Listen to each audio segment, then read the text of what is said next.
So, Mr. Whalum, can you tell me about your experience at Texas Southern University? So, what are some of your best memories and how that all prepared you for your career as a musician? I am happy to. And I have to start out with the word politics. And it doesn't mean what you think. When I first got to Texas Southern, one of the first things I heard about and then heard was a band called Politics. And that band was like, I mean, they could really play and they could do anything, from Earth, Wind and Fire to Stevie Wonder to whatever. And so I'm like, man, I'm here to study jazz, but I want to play with this band. And so long story short, I got a chance to play with Politics. They asked me to be a part of the band, and it was kind of like it's one of those things that signified more than it may seem to the average person. It's like, wow, I'm kind of in the big time, in the big league.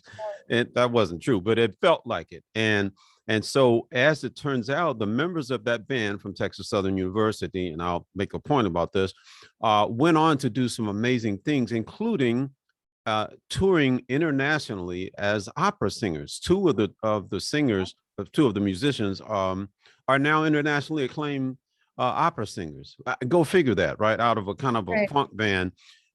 But the fact that Texas Southern, as is the case with many HBCUs, Texas Southern was the cradle of so much greatness in the music area in particular. In the jazz world, the Crusaders, the Jazz Crusaders, that's Joe Sample, Wilton Felder, people like Hubert and Ronnie Laws, like the Laws family, Eloise Laws.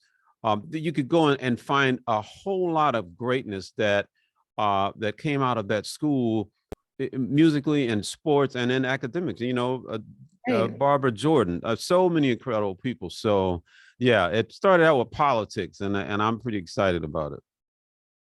Awesome. And I think we can say that you are one of those great musicians who came out of Texas Southern University.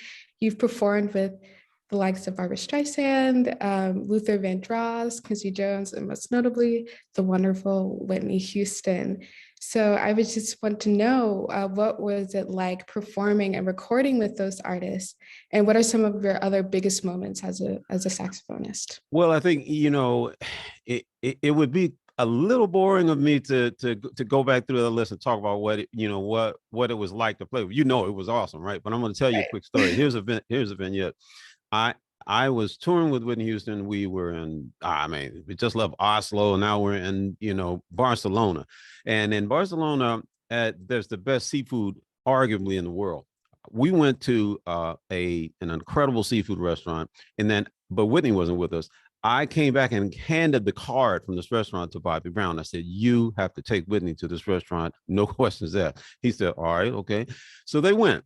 Fast forward, Whitney is balled up in the fetal position on the floor of her hotel room, having gotten deathly ill from whatever it was she ate at this restaurant.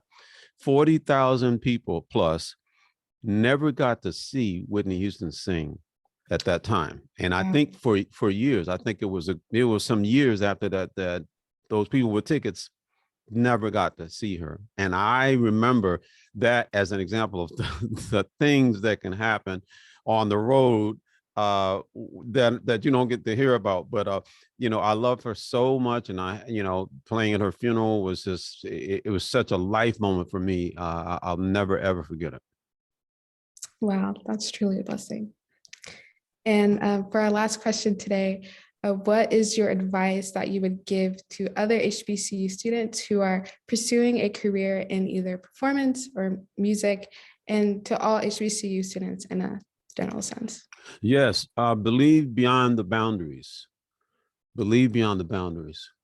That's so very important. And you have precedent to do that at HBCUs. The history books are full, overflowing with HBCU graduates and folks who went to HBCUs and didn't graduate, but still went on to greatness because they dared to believe beyond the boundaries. And there's something intrepid about it.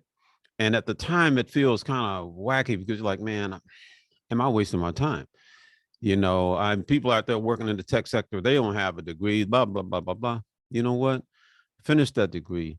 and go on and inspire somebody else to do something awesome. Thank you so much. That was great advice. And I truly also needed to hear that as an HBCU student. So thank you so much for being with us today and for sharing all of your wisdom and all of your experiences. It was a joy speaking with you. Thank you so much. Same here, Trinity. Best to you. Thank you.